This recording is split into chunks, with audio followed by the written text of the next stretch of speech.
report. Hanging at the fish report. Hanging at the fish report. Hanging at the fish report. For your latest news in high school sports, tune in to the fish report. Don't need no bed, don't need no pull. When you tune in to the fish report. Hanging at the fish report. Hanging at the fish report. You got Craig and TK and FFD tuned in at the fish report. Coming to you live from Studio F in Russia, Ohio. It's the Fish Report Live Show with your hosts, Craig Fissinger and Ken Francis.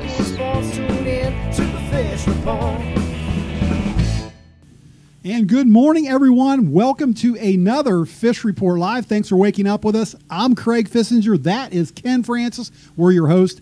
Back in our sound room this morning, it's TK and Heavy D. We'll talk to them a little bit later in the program. And out in Studio R, it's Covey and Kearns. We'll see if they're awake. Ken, another fun morning on FRL, our last show of the fall sports season. Hard to believe, Craig, but like you said, it's Thursday morning. It's always tough getting up in the morning for work, Craig, but it's super easy getting up, coming to work over here at the studio on Thursday morning. Always look forward to this, getting together with TK and Kearns and Heavy D back there and yourself. And so a lot of fun. Big show coming up here today. We're going to talk to Bradford cross-country star Karmen Knepp. She leads her Railroaders into the state championship in Hebron, Ohio this year. First time ever for the Railroaders. Really excited to talk to her tonight to see what she has to say, Craig.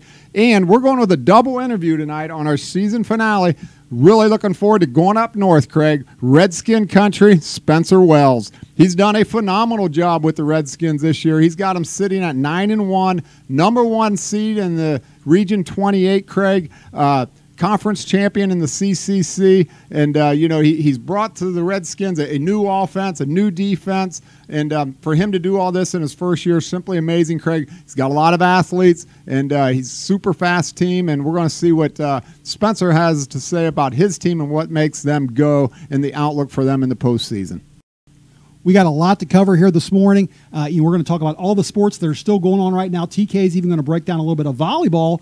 The only sport we're not going to talk about this morning is the sport of soccer, and that's because our interview last week, those Anna Rockets went out in style, though, Ken, in the regional tournament. They did, Craig. They won their district championship game. We talked to Claire Bentzman last week and talked about the Anna soccer program, phenomenal program over there by Coach Knoll. The soccer chicks over there at Anna, they met their challenge the other night, played the number one team in Ohio, Cincinnati Country Day, but they gave them a battle. They went out in class, and congratulations to that team, that program on a super season, again, for the Anna Rockets ladies soccer team. Of course, the Lehman Cavaliers still in it. They're going to take on Country Day, the number one team in Ohio, so that's going to be an interesting matchup in that one. We'll look closely to see what the results are for that, but there should be a fun one there. Ken, let's get things rolling. Talk a little cross-country. The big state meet coming up this Saturday. We talked about it a little bit last week, talked about the course changes you did and how that's not going to be so exciting. However, the locals that are going to be running there will be exciting. Let's get started with the boys.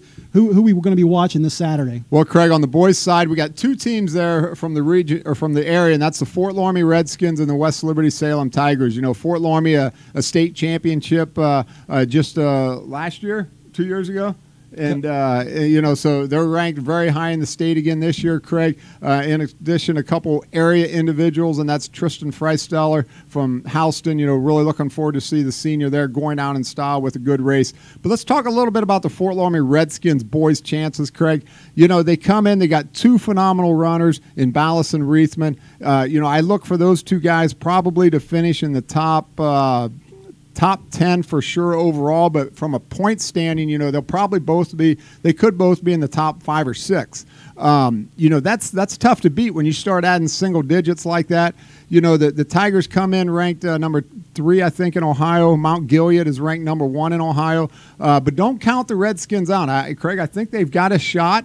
A lot of it's going to depend on their 4 and 5 runners, the Gasson twins back there, and how they can perform. So, I think the Redskins got a shot. They got two great front runners, and those low digits, boy, those really help you in a big meet like this. Yeah, I had a chance to talk to a local coach that actually votes in the state poll. He was voting the Redskins #1 this week. He feels like they have as good a shot at winning it. And as you mentioned, with Ballas and Wraith, and they finished 1-2 at the regional, you get a couple low guys like that can do a lot of damage. So we'll see how they perform this Saturday. And then you mentioned Tristan Freisteller from Houston there from the SCAL running this weekend as well. Glad to see him there. He's a guy that I thought he's been a star his whole career. His freshman, sophomore year ran very well. Couldn't quite get to the state, but been there the last couple of years. So good to see him get there. Talking to an Anna fan as well last Saturday. Lucas Smith, the freshman over there, just missed out. Got 17th place in the Division II race. And I know he was a little bit upset that he wasn't able to advance, and I relayed to them the whole Tristan story and how you can be very, very good, but you have to be awfully good to make it to the state meet. Right. So let's jump ahead and talk a little girls, Ken. Let's look at the girls' side of things, and of course the 4 teams there out of the Troy Regional. West Liberty Salem ended up winning that region. Very good team there. Then you have the Fort Loramie Redskins. They're led by their freshman Olivia Borchers. Actually, West Liberty led by their freshman Megan Adams, so a couple freshmen there. You have the Bradford Railroaders, and then, of course, the Versailles Tigers. A couple local individuals we want to watch is freshman Ava Knopf from over there at Houston, as well as the sophomore at Botkins, Emma Koenig. Ken, let me ask you about those top 2 teams. West Liberty wins the Troy Regional.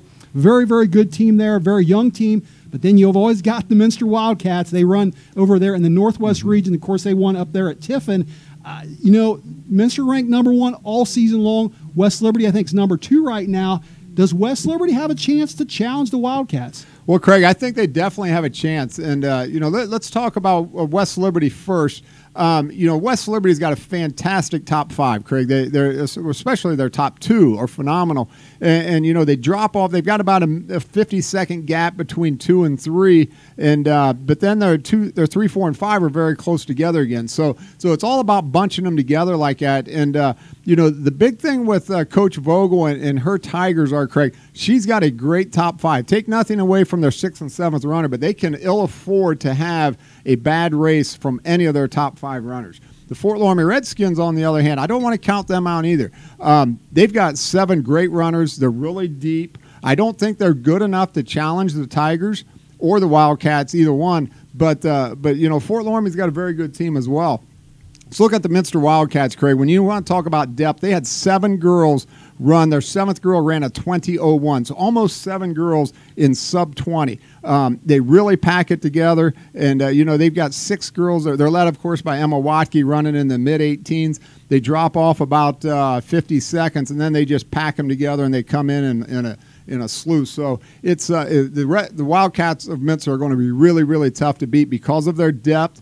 Don't count out the Tigers again. But, Craig, I think when it's all said and done over there in Hebron on Saturday, I can tell you this, there's going to be a whole bunch of orange and black holding the trophies. One's going to be a state champion. The other's going to be a state runner-up, and they're both going to have on orange and black. Yeah, you mentioned those Minster Wildcats and their depth, and one girl that hasn't showed up in the standings the last couple of weeks is a sophomore of their Ella Boat. Very good runner for them. She actually ran at their conference meet and hasn't ran the last 2 weeks. Not quite sure what's going on there, but I tell you, it's not unlike Coach Magato to perhaps rest a girl for a couple weeks and then bring her back for the state meet. Just my opinion, but I wouldn't be surprised to see Ella Boat, a girl that can run in the low 20s, run in Hebron on Saturday. That's for sure. Absolutely. But that 3rd place team we mentioned at the regionals, Ken, as the Bradford Railroaders, and that brings us to our next guest. She ran at the state cross country meet both her freshman and sophomore seasons. She's a senior now, back again, but this time she's bringing her Bradford Lady Railroaders team for the first time in school history. We welcome to the program now Karmen Knepp. Karmen, thanks for joining us on Fish Report Live. Hi. Hello. Well, listen, let's go back a couple weeks, Karmen. I want to go back to that district meet. Your Lady Railroaders finished 4th in that district meet. You move on to the regionals, knowing that you have to be top 4 to get it to the state meet. So I want to ask you, what were your nerves like heading into that meet, and more importantly, what were they like right after you finished, waiting for those results? Well, I believe that as a whole team, I mean, we all came into that meet. We all understood the kind of responsibilities that each and every one of us had that we needed to fulfill to be able to get that spot at state. And just that feeling alone, I think, was enough to get us all pumped up for the race, and we were all ready to go. By the time we got to the line, I think we all knew in our heads that we were ready, and we knew that we could do it, but it was just a matter of actually going out and doing it. But that was a little bit different for me than I think it was for my other teammates, personally, just because of the fact that it is my senior year. So for me, it wasn't just make it or break it. It was, this is going to be either your last race or you're going to have another race next weekend. And so, I mean, it was either that or have another race. And I mean, I wasn't just stressing about the team as a whole. I was stressing about, well, this is my last race. So this is really going to either make me feel like I regret everything about that race, or I'm going to be really proud of that race. And I, of course, ended up being very, very proud of it, as well as the rest of my teammates. But I think after the race, just waiting for those results, we were all standing around waiting around and helping each other out with our shoes and stuff. And, you know, a few of us were getting interviewed by reporters, and others were just running around talking to the coaches, like, have you heard anything yet? And finally, one of the girls had come up to me during another interview with a reporter, and she said, we did it, we made it. And I, right then and there, I mean, I was standing there and I was almost in tears because I was just so proud of all of our girls and everything that we've accomplished so far this year. Well, listen, Karmen, you mentioned last races, and I want to ask you about something here. You know, I mentioned a little earlier, you're a freshman and sophomore year. You get to state as an individual. Last year, you run at the district meet. You finished third, and then you don't run in the regional meet. And it was kind of a mystery as to why you didn't run. And then I read here a week or so ago that how you were dealing with an injury, and that was the reason you didn't run. At that time, did you wonder, were you ever going to run again, or would you get this opportunity that your senior year to run at state? At the time, actually, it wasn't only just the injury. I actually hadn't talked about this much at all to anybody, but now I'm just kind of ready to get it out there, and I'm not really ashamed of it. It's more or less just the time that I was going through. Personally, I was going through a lot of issues that were kind of keeping me from staying focused in sports and school, and that was a big thing that had happened at the beginning of last school year. And me being a straight-A student, this was very hard for me. I actually got to the end of the season, and not only had my chiropractor told me the week of regionals that he didn't want me to finish out the season, but I also had my guidance counselor tell me that that she was actually very shocked because I had not been able to attain the grades that I needed to have to actually finish out the season regardless. So even though I wasn't able to finish out the season anyways, I also made that really difficult for myself. But I mean, after that point, I really got on myself, and I basically just made a promise to myself that I wasn't ever going to let anything come in between me and something that I really wanted to accomplish ever again. I mean, and I pushed myself so hard after that. So, I mean, getting the grades back up was something easy for me, but I mean, the injury, I had gone to multiple doctors after that, trying to figure out what was wrong. And I actually found out over the summer, as I was trying to begin training for cross country, that I actually have, it's called a sacralized L5, which basically just means that I have two joints in my left hip. And it actually connects my lower back to my hip, and it causes a lot of problems with my hamstrings and lower back. And so that still causes a lot of problems, and I can't really do anything about it besides go to therapy. So that was a very big issue for me, especially throughout the first half of the season this year. I was very concerned that I wouldn't be able to finish out the season or even run during this cross-country season. So that was extremely hard for me. But going halfway through and not being able to run a single meet was so hard that I had actually talked to my therapist about it, and she said that she would let me finish out the season, just going all out, doing what I can. And then we're actually taking the time starting next week after the state meet this weekend to recover from the injury and build up my muscles again so that way I'm healthy for track. Karmen, let's talk a little bit about your team. Congratulations on helping lead the Railroaders to the state championship meet next week. Let's talk a little bit about the Miller girls, Austin and Skip Miller. When I think of those two names, I think of softball, okay? And, they've been phenomenal runners for you guys this year. They're great softball players as well. And, college sports like to look at athletes who specialize in more than one sport. Tell us what drives the Miller girls to not only be successful on the softball diamond, but also be so successful on the cross-country course. Well, personally, just what I believe about the girls is that those two individuals have been trained their whole lives to be successful athletes, and that they definitely owe that a lot to their parents and their coaches and just the opportunities that they've been given throughout their life, which I think is absolutely amazing. But also I think that they're just naturally driven people. I mean, not only in sports, but I mean, they're absolutely amazing in every single thing that they do, and I think that that is a very big reason why they're so successful in every sport that they do. And alongside that, I think it's also the fact that it's not all about sports with them. It's about family too. I mean, metaphorically and literally. Like, I just don't think that they are the type of people that want to let anybody down that they feel are most important to them. And especially in cross country, I believe that even though it's not their main sport, they feel like they just have to show up and they have to do all these amazing things that they do accomplish during their seasons. So that way they just don't let anybody down, and I think that's really amazing about those girls. Let's Karmen, let's talk a little bit about the big meet coming up this weekend. What's it going to take for the road? The first time that Bradford has ever went as a team to the state cross-country meet. I've been there myself personally many, many times. It's a phenomenal event. There's a lot of excitement in the air, and it's the greatest runners in Ohio. What's it going to take for Karmen Knepp? What's it going to take for the Bradford Railroaders to stay focused on that meet and perform at a high level with all that other competition? I think more or less the state meet for us isn't about performing at that level.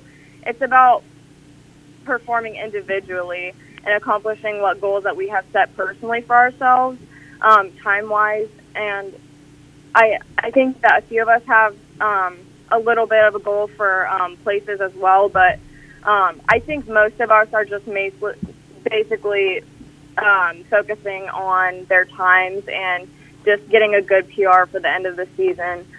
We actually aren't running with a full team that we've been running with the whole season due to a couple of prior commitments that we knew of going into the season originally, which we were perfectly fine with. The Millers are actually going to be at something very important for their softball careers, so we completely understand them being gone, and we respect everything that they choose to do.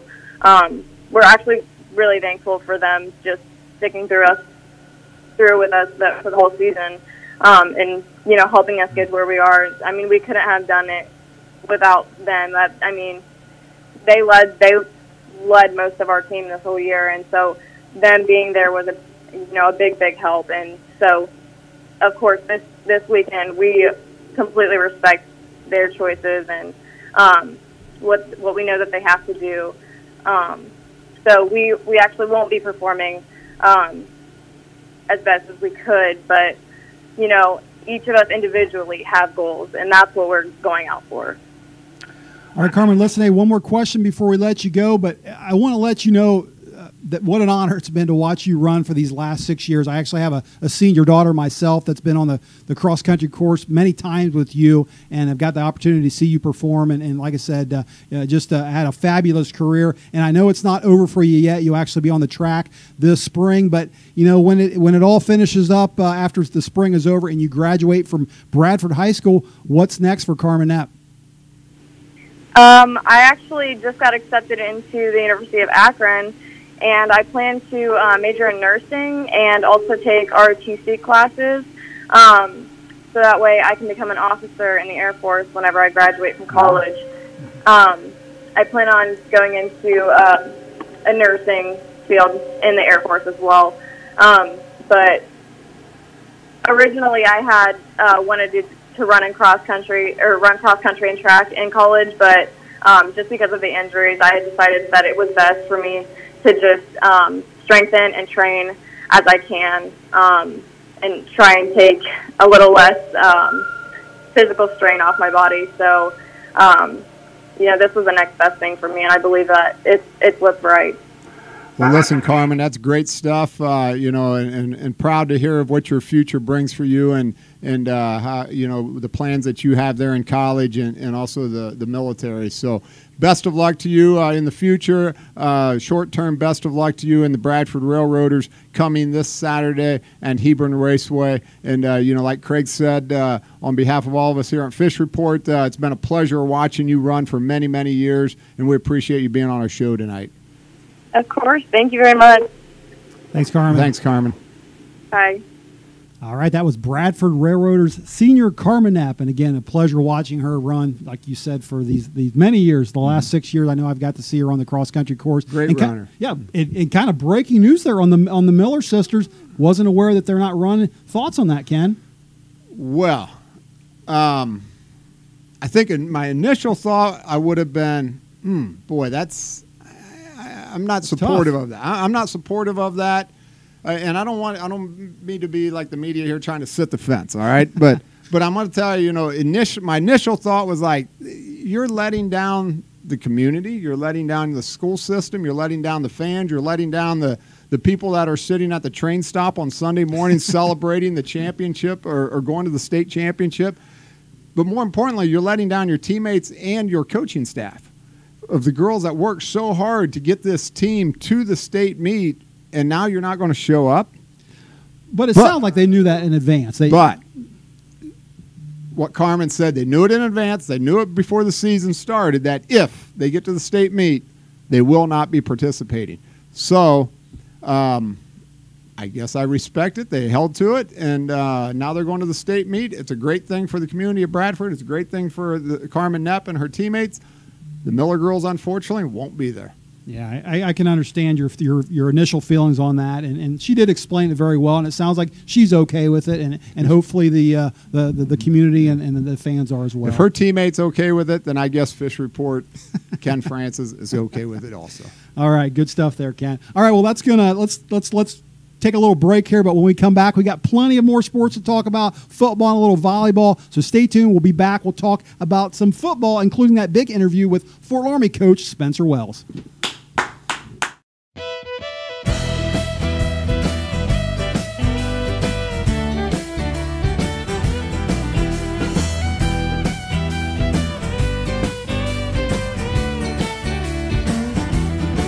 My father said it's time to be home, man, but don't go and tall in the motherland. You were born with heart, raised on pride. This vinegar runs through your bloodline.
And welcome back to the second half of Fish Report Live. Before the break, we were talking some cross country. Got a little bit of breaking news there concerning the Bradford Railroaders. Good stuff there, Ken. But we're going to keep rolling here, talk a little football, and for that, we're going to head out to Studio R, talk to Covey and Kearns. Guys, good morning. We're in Week 11. It's playoff time, and I couldn't be more excited. Oh, I couldn't be much more excited either. It's exciting time of year, cross country going into their last week, volleyball going in the regionals here in the state. We got some good matchups. We got everything figured out last week. A lot of mixing up and a lot of mumble jumble here for a great couple weeks of playoffs here. Well, let's talk about it. We got 3 different divisions with local teams in it. Give me a rundown. What's your predictions here this playoff week, first week of the playoffs? Yeah, we're gonna go back down from Division 5 to Division 7 here, and Anna plays Elyria Catholic this week. That name might sound familiar to some MAC fans. Their girls team made the Final Four last year. They ultimately lost to Minster. They beat Versailles in the Classic in the country, I think, last year. But Anna going on the road here. I like the Rockets here. They're a dynamic skill set team. If they win, they would probably most likely play Genoa Area, who is the top-ranked team in Division 5. So hopefully when we come back in 3 weeks, hopefully Anna will be in a state Final Four. But I find them getting the win on the road, but I don't know if they'll get past this Genoa Area team. But I've been wrong about Anna a whole lot this year, so I don't know, fans. But we wish the Rockets the best, and congrats on their comeback championship. Well, I like that Elyria Catholic team. I did some information looking up on them, and I found they had this center by the name of Jack Decker. He's 6'3", 265 pounds. He's a center and a defensive lineman. He's pretty impressive for him. Obviously, a senior leading him in that 8-2 record, and I'll take Elyria home against the Anna Rockets. I got to agree with you on that one, Kearns. I think Elyria Catholic by 14 over the Rockets. Yeah, we're going to move down to Division 6 now, and I did some interesting research here. Since the Division 6 has been instituted in OHSA football since 1994, out of the 24 state champions, 16 of them have come from the MAC, which is incredible here. So there's ultimately a 2/3 chance that we're going to see a MAC champion here. So Coldwater got that win over Marion Friday, and we were really wrong with 50-50 as well, more than we were on the game, Daniel. And Coldwater plays Cincinnati Deer Park. They won the state championship Division III basketball last year. They also played the Russia Raiders in the district finals for baseball. And I expect Coldwater to go through easily here, and they should advance to the second round. Yeah, I'd agree with that. Coldwater pretty easy over Deer Park. Haven't seen them since baseball district finals, but I haven't heard much about their football system. The 8 seed in the Region 24, Division 6, and I see Coldwater easily here. Yeah, next we got LCC and Covington up on the docket. LCC is not a conference. They're an independent. I know we don't talk about the Thunderbirds that often, former home of Michigan point guard Xavier Simpson. And I expect Lima Central Catholic actually only beat Delphus St. John's, who was a bottom feeder in the MAC this year, by 10, who finished with a 2-8 record here. Covington coming in from the CCC. They only lost to Minster by 13 early on. I like the Buccaneers in the upset here. Ty Cates doing a nice job here coming over from Twin Valley South. I like the Buccaneers in the upset. I'll disagree with you. I like Lima Central Catholic 8-1. Obviously had a good regular season. Although independent, they had some good teams on their schedule. And just the way they played throughout the whole season, I don't see Covington going there and playing well on the road, and I'll take Lima Central Catholic.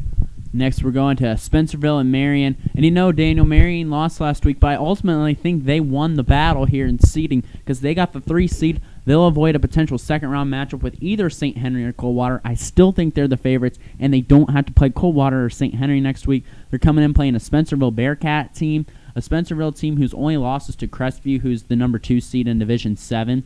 Spencerville barely got by Parkway, who has finished 1-9 this year in the MAC here. So I expect Marion to roll comfortably by around at least 3 touchdowns. I don't think there's going to be much of a hangover effect from losing that game last Friday. I don't know if Coach Godwin played it he might have played it very conservative, knowing that there's a real good potential that they could see Coldwater next week. So we may have not have saw a legit Marion-Coldwater game at that point in Week 10. Yeah, I'll agree with you on that about Spencerville. A lot of their wins were blowout wins out of all those 8. And the 2 games that they did play, they were low scoring and pretty close together. So like you said, Marion's loss last week kind of gave them a nice seeding to get away from St. Henry and Coldwater, and I'll take Marion by 14, maybe 21. Yeah, and the 4-5, which is the most usually interesting matchup in the playoff, is involved with Mechanicsburg and St. Henry. Mechanicsburg, I believe, plays in the Ohio Heritage Conference. I wouldn't sleep on them necessarily. I think St. Henry should be favored here if we had to go Vegas odds here by about 5 points or so. But I think St. Henry will roll by 2 touchdowns. I wouldn't sleep on the Mechanicsburg team, though. They have given some teams around the area some trouble. That year Minster won the state championship when they had Eli Wolf. They went into double overtime with Minster. So these teams have hung around. But I ultimately expect St. Henry to go on the road, win by 2 touchdowns over Mechanicsburg. Yeah, I'll agree. St. Henry with the win at Mechanicsburg, but I think it'll be a low-scoring game, maybe St. Henry by 7. Mechanicsburg has had 4 shutout wins, and they're really good defensively all around with that 8-2 record. So I'll take St. Henry by 7, like I said, but don't think that they'll light it up on the scoreboard. Yeah, and now we'll go to Division 7. Loramie playing Hamilton, New Miami. New Miami making their first appearance in 10 years. I expect the Redskins to roll easily here. They should be. I think Loramie or whoever, Crestview should be facing the New Bremen Cardinals. I tweeted about that. I think the New Bremen Cardinals really got robbed here. I see you laughing, Ken. I know you agree with me. 6-4 record in the MAC. A lot of people might say they didn't have good wins, but they beat a solid Fort Recovery team. You throw them in the Cross County Conference, you throw them in the MAC or throw them in the NWCC. They're 8-2 right there. They're sitting up 8-2. I think it's really crappy that they are not in the playoffs. This program was 3 years ago, was threatened to get kicked out of the MAC and lose football altogether. They work up a winning program, and what do? They get the door slammed on them and get the 9th seed, and now they got to go to basketball season, which is really unfortunate. I think New Bremen got screwed over here, but you're never going to have the perfect system. Kobe, let me interrupt you here, Kearns. Kobe, I agree with you. If you put Ansonia's the 4th seed, right? Yes. Bremen against Ansonia on a neutral field, I'd set the line on about 30. I wouldn't go quite 30. I'd say they win by 2 touchdowns. Go ahead, Kern. Kobe's been waiting. I agree with him 100%. Watching New Bremen this season with a 6-4 record. 3 years ago, they were terrible. Anytime I heard New Bremen, blowout wins all the time, and coming back, an impressive record, like you said, in the MAC, 6-4. Throw them in the CCC with Fort Loramie. They'll probably beat Fort Loramie, I'd say, or maybe even tie them for the CCC title. All right, guys. I don't think I'd go that far. They're not in the playoffs. playoffs. Would give them a good game. They're not in the playoffs. Let's move on. They're not in, so let's move on. I don't think they beat Loramie, but I think they could give them a good game here. Next we go Crestview and MVCA. Don't know a whole lot about Crestview. No, they did beat Spencerville, who's a 6th seed in Division 6. I'll give the edge to Crestview here. Yeah, I don't know too much about these teams, but Crestview for the win, I'd say. And Minster against Riverside. Riverside fell in a matchup to Sidney Lehman. That really mixed up some seeding here in Division 7. I expect the Wildcats, who I still believe are the favorite in Division 7, to roll over the DeGraff Riverside Pirates. Yeah, look for Minster to take another deep playoff run like they always do for the past however many years they have. And Riverside coming off the NWCC, 6-4, decent record, but Minster easy here by about 2 touchdowns. And I think the game of the week here in Division 7 is Ansonia, who gets their 2nd straight trip to the playoffs, hosting a home game this time. I see you nodding there, Ken. They're playing Lehman Catholic, who has to face Elliot Gilardi, the NWCC quarterback or offensive player of the year. I expect the Lehman Catholic Cavaliers to roll over by 7 here. I think the Ansonia team's a little better than last year, but not too whole heck of a lot. Loramie, who's probably the 2nd best team in that Division 7 region, handled them pretty well by 30. I don't think Ansonia is quite much of a playoff team. I think they're pretty generous getting that 4th spot. Like I said, I'd just rather throw New Bremen in there and see what happens. Kobe, he loves New Bremen, don't he? I'm just, I don't know what it is. It's just, I saw Bob Sauter on Twitter was saying you need to add a strength of schedule. You're never going to have the perfect system, I guess. Maybe it's just natural human error. But I don't know what it is, but those boys needed something to really, really get them happy. I have people going back and forth with me on Twitter saying they didn't deserve it, but these boys worked their tails off and certainly deserved it. And if anyone wants to follow up in the next couple weeks, I'm sure I'll be posting predictions for the Division 6 and 7 playoffs and hopefully Division 5 too if Anna keeps winning. All right, great stuff, guys.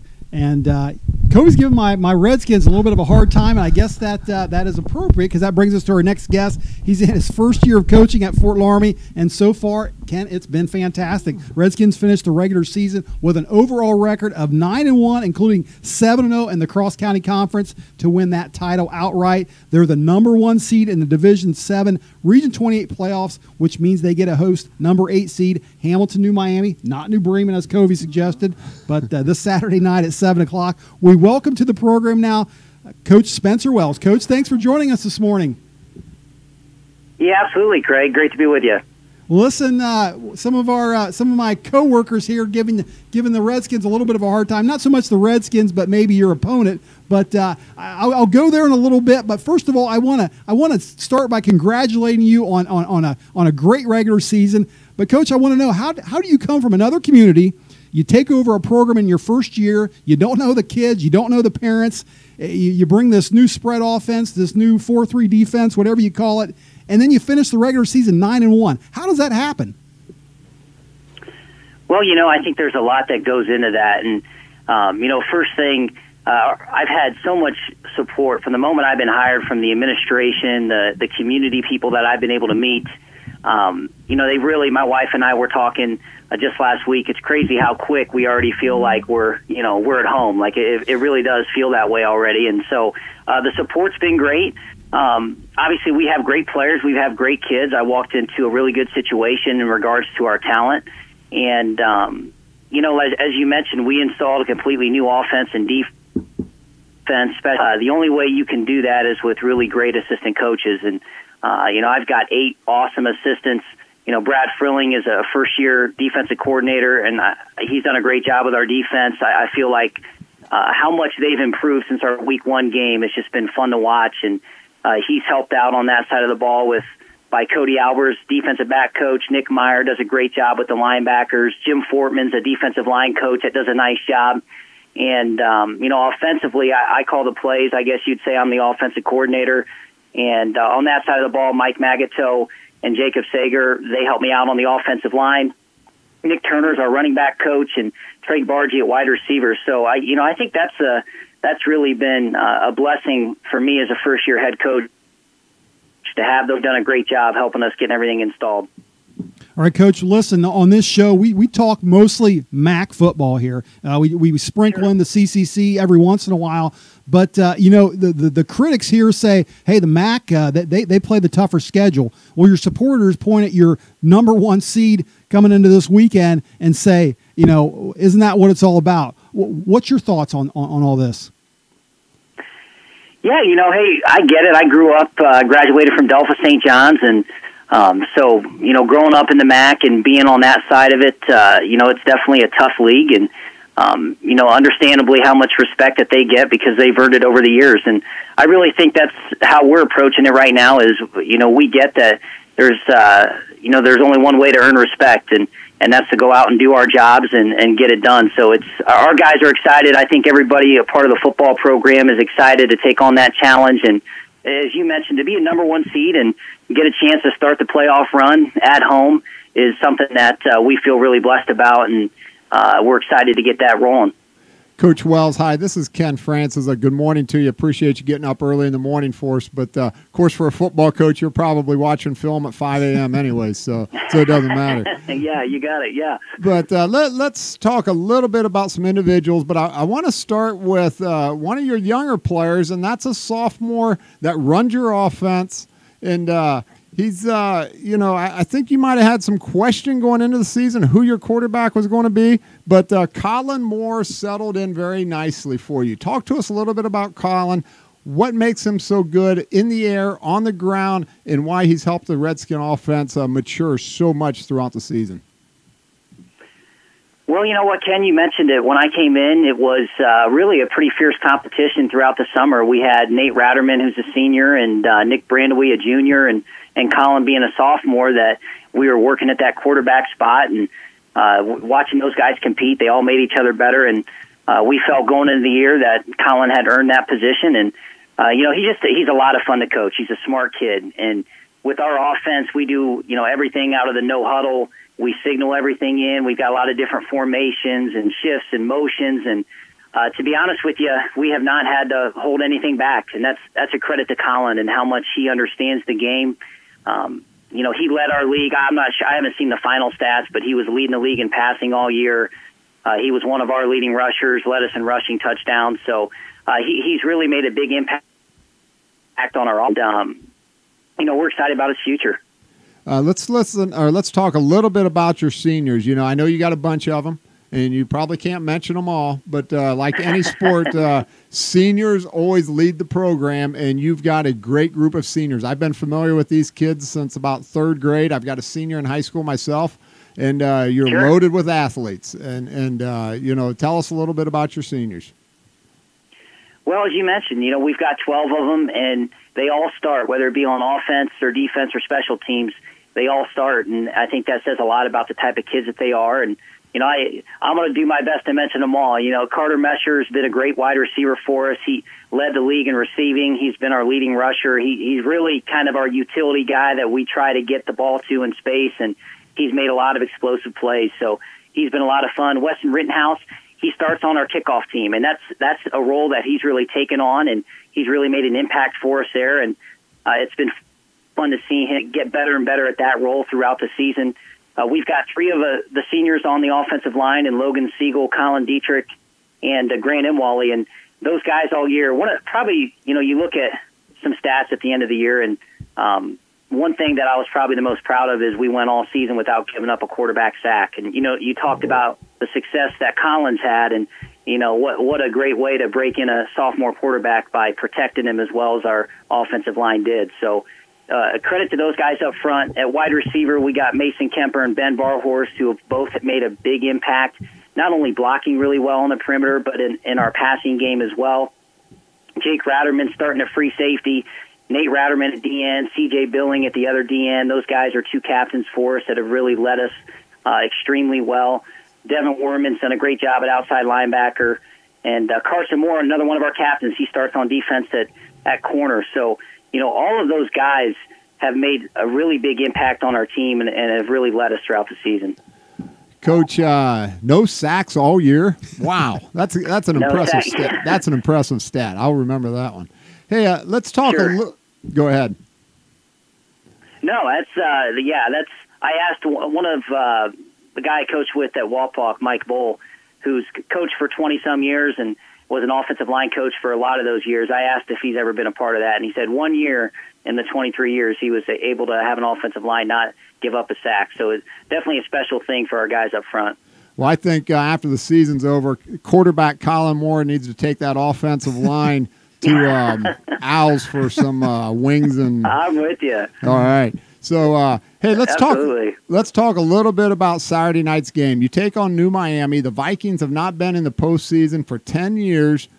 They're going to come into Fort Loramie with a lot of intensity. The Redskins may come in a little overconfident. I guess that's your job to make sure they're not.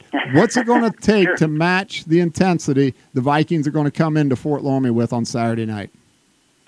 Well, we told our guys today after practice, in the history of our program, we've never won a home playoff game. So I think that's a lot of motivation for our guys. And we had a meeting early on in the week and told them we just always have to be focused. We want to play for the next 5 weeks. And the best advice that I've gotten throughout my years of coaching is always focus on winning the next play. And I think you can overthink things really easy come playoff time, and we just got to keep it simple and focus on winning the next play and winning the next play and winning the next play after that. And that's been the message to our guys. And, I think we're all excited for Saturday. Coach, listen, this is Craig again. I've got an 8th grade son that's got a few buddies over there at Fort Loramie that they're in the junior high program. So I was constantly getting updates on how good your junior high program was doing. What kind of things do you like to see at that younger level, that junior high level? What's the focus there? Yeah, one of the things when I got hired, I was really lucky. I had a lot of positive feedback about our junior high coaches. And shortly after I was hired, they reached out to me and said that they would love to continue on. And so that was a relief because it all starts at that junior high level, as you mentioned. And, for us, it's really not focused on winning games. I know they want to win all their games. And we did have a lot of success in our 7th and 8th grade teams. But, every kid's going to play. That's something that we talked about with our junior high coaches, that if they practice, I want every kid to play and to play at least a quarter. And so that's something that I think is big at that level.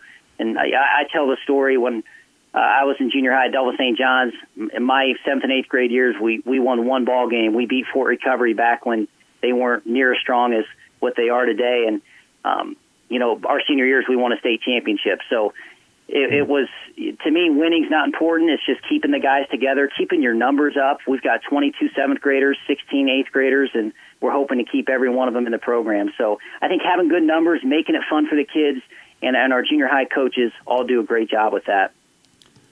That's good stuff right there, Coach. Listen, this is Ken again. Before we let you go, what a weekend for Fort Loramie sports. You've got district or regional volleyball tonight in Northmont for the girls. You've got state cross country on Saturday for the boys and girls. Then you've got the big football game Saturday night. Tell us a little bit about the school right now. Is there any homework getting done over there, or is there any educating going on, or is it all about sports right now over there at Fort Loramie High School? Well, it's definitely been a really fun fall. Our boys went to state for the first time in school history. Our boys golf team, our girls golf team, they won their conference. And then, as you just pointed out, our volleyball team having success again. Coach Rogers does a great job with that. Coach Pranger with the cross-country team. So it's definitely an exciting time. And I think what's neat about being back in a small school environment is just seeing how much school pride there is. And it's fun to be a part of, and I teach in the building as well, so it's neat to see those kids really take up a lot of pride in their classmates' success. So it's been a lot of fun. Well, listen, Coach, that's great stuff, and from all of us here on Fish Report, great season. Congratulations on everything you've done over there already in just a short time that you've been there, and best of luck to you guys on Saturday night. Hey, appreciate it. Thanks for having me on. Appreciate you joining us on the show this morning. Thanks, Coach. Yep, take care. All right, that was the first-year head coach of the Fort Loramie Redskins there, Spencer Wells. Special thanks to Ellen Werman, a football mom, for those pictures that we had up on our monitor here this morning. And let's keep things rolling, Ken. I think we're going into the hour-long show here this morning. Let's go back to the sound room, talk to TK and Heavy D, and I know TK is kind of our resident volleyball expert. TK, a lot of fun volleyball matches coming up tonight over there at Northmont. Yeah, it's a huge night, as just mentioned. A lot of locals in the volleyball. Fort Loramie doing well in their section. We can just go right into D3. I'll start talking about that because that's where we see Anna. So the Anna Rockets are continuing to play. They'll take on Mount Pleasant, or rather Marion Pleasant. Some people may remember that name. Rushi, our girls played there. Played at Minster against Marion Pleasant, did get beat in 2, so that kind of gives you the strength that Marion Pleasant brings to that game. Rushi beating Anna twice in 5, so I look for a really competitive game there. The other side of that is Versailles, our neighbors down the street, against Miami East. Miami East, a team that's very used to being in the state finals. Really, really, very competitive group right there. I'd see Miami East most likely coming out of that just because of their experience. But again, Versailles coming on hot at the end of the season. They've obviously got a lot of experience from their trip to the state as well. So that's going to be interesting. Then we've got our girls in the D4. We've got Rushi against Jackson Center. Split home and away games. Actually, Rushi lost at home but won away. 5 games or 5 sets to win the game there both times. Then we've got Fort Loramie at New Bremen.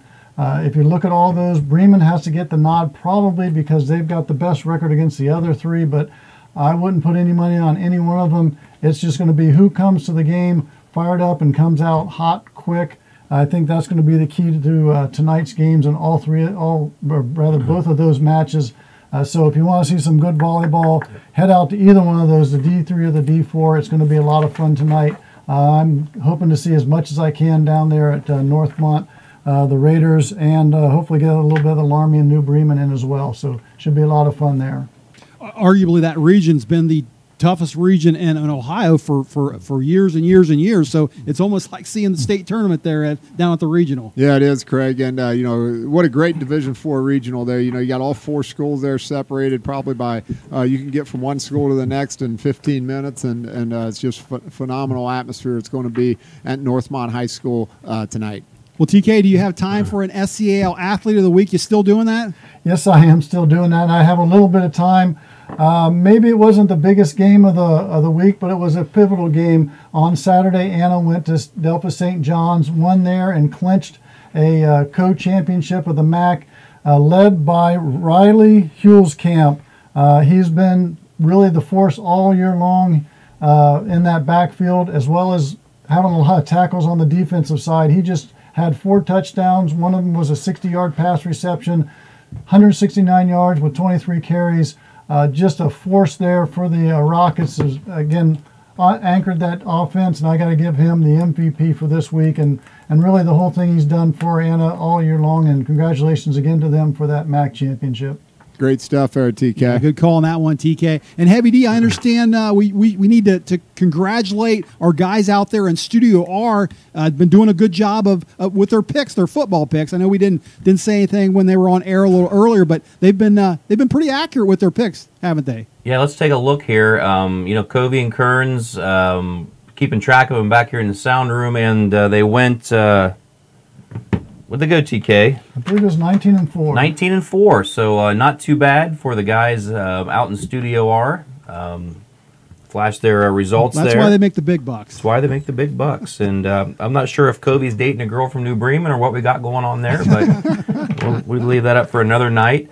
Checking into the mailbox here. I know we're running kind of long in the tooth here on the show. We'll make it a short, quick one. Had a listener calling in from Newport, Ohio. They say, "Dear Heavy, are you going to the Turkey Festival this weekend, and have you been there before?" Well, my dad grew up in the Newport area, and yes, I did go to the Turkey Festival, or as they sometimes call it, the Feather Party, back in the day. And there's a lot of stuff going on there at St. Peter and Paul down in the basement. They got bingo and the cake wheel, and if you want a turkey, they're pretty much giving them away. If you walk through the door, you're almost guaranteed to win a turkey. Sort of. And they're also having a $1,000 raffle. So if you're looking for something to do this weekend, go to the turkey party in the basement of St. Peter and Paul, Saturday night, 7:30 to 10, and Sunday, 10:30 to 6. All right. That's good stuff. I've never been to the Turkey Festival. Feather How party. about you? Feather party. Actually, I think I have been there before, and you can go if you get tired there. You can always walk over to Chunky Bob's and get a pizza, or walk down the street to Scudsy's. That's a win-win. Yeah. It's a win-win. All day, spend all Sunday there. You might have talked me into it, Heavy D. All right, that's going to do it. I think that's probably enough for enough. one morning, huh? That's right. I'm going to be late for work. Well, listen, we do want to say special thanks to our guest this morning, Karmen Knepp over there at Bradford, and Spencer Wells at Fort Loramie. Ken and I and the crew, like we said at the top of the show, all going to take a little time off, a couple weeks off, going to come back for the basketball season. You going to be ready for that? I'll be ready. All right. Well, with that, everyone, thanks for tuning in. Again, we'll be back in a couple weeks, and have a great rest of the day. Hanging at the fish report. Hanging at the fish report. Hanging at the fish report. Hanging at the fish report.